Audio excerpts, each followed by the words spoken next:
kai musulmi ne ya tabbata kai musulmi ne to kai nawa ne.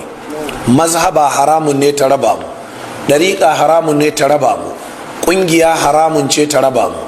Don haka a cikin da'awar mu ba mu yadda da kafa ƙungiya ba, a cikin da'awar mu ba mu yadda da kalewa mazhaba kwaya ɗaya ba, a cikin da'awar mu ba mu yadda da kafa ɗariƙa ko shiga cikin ɗariƙa ba. Naka mu 'yan salafiya ba ma kafa ƙungiya, kuma mu ba ƙungiya ba ne, kuma mu ba ma shiga cikin ƙungiyar wani. Mu 'yan salafiya ba ma kafa ɗariƙa, kuma ba ma shiga cikin ɗariƙar wani. Amma mu 'yan salafiya muna amfani da mazhabobin malamai ahlus sunna gaba ɗaya, amma ba ma kalewa ƙwaya ɗayan rak. Wannan shine bayani daga bakinmu.